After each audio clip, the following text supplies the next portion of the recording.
And in today's video, I wanted to discuss a bit of wisdom that I've worked on, and it's something I wish I had known early on, and it would have helped improve my social skills a bit, as well as the magic performance. In general, as a magic performer, I always seek to grow and improve my magic in any way possible to create bigger impact and really leave that strong impression on my audiences. Hence, this little segment I wrote, which I just feel is quite impactful, and I wanted to share with everyone. Acknowledgement in magic tricks. Why does my conversation skills, or why do my conversation skills suck / need to be improved?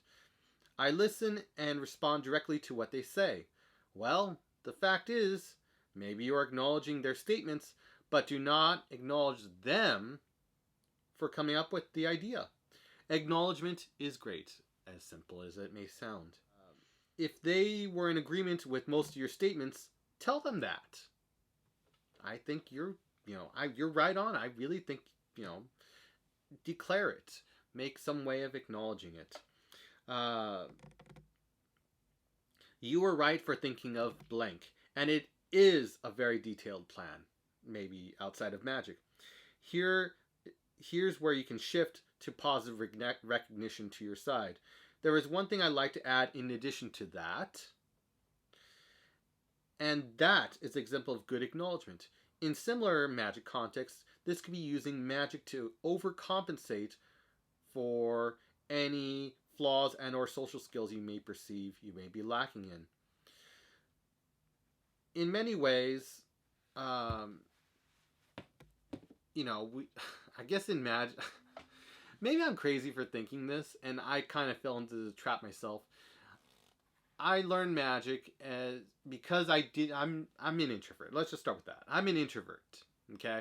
A bit of an introvert. People think I'm extroverted but once they get to know me, you get it. It's hard to shut me up. once you get me talking, I'm comfortable. But for me, it was always hard to be really extroverted and just go up to people and start talking to them. And so I feel like I needed a middle ground to be able to do that, especially when I felt I didn't know the people. I had no way of managing them. I was just an outsider. And for me, maybe it's also for many people, magic seems to just fit that niche where or at least I perceived it to be that way, where I can just say, create a context, a reason to perform, and then just go into the performance with the magic.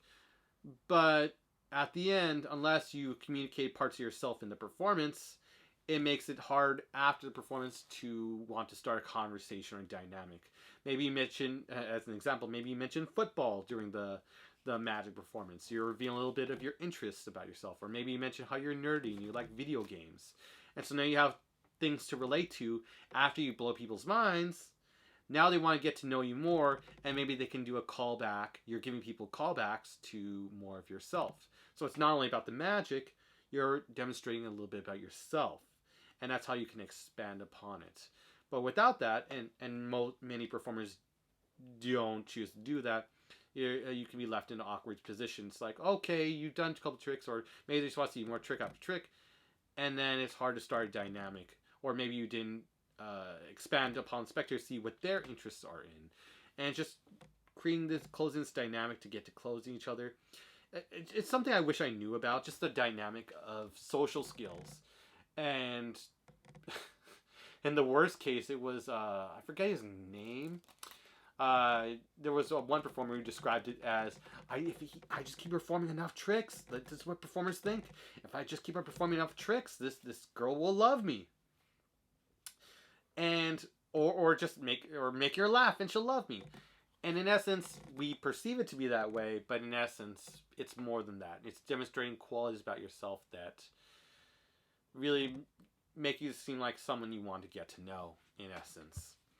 And I realized I went off on a tangent. The main point was talking about acknowledgement, and by acknowledging spectators as a part of the social skills dynamic, which I want to encourage people to learn how to be a social, decent human being, rather than just thinking if I just opt for magic, I can solve all my problems. Which may create, as much as it may solve, it may create some. So expanding upon your social skills really does help you in the long run. And one of those steps is, again, acknowledging spectators, giving them compliments, addressing them, and being professional. So by giving professionalism, you create a layer or a standard you would want to receive back. So it makes it more likely that people will give a professional statement back, or just create a dynamic where there's a baseline of how you communicate, rather. So I excuse the tangent I went off on today, but I just wanted to convey a wonderful humanistic slash spiritual concept of just how to better be a better human being, and it's through creating a good social dynamic between the spectators, or spectator and the entertainer, or just in general and in life. And with that said, check out these videos if you haven't already, and see you in the next one, and have a wonderful day.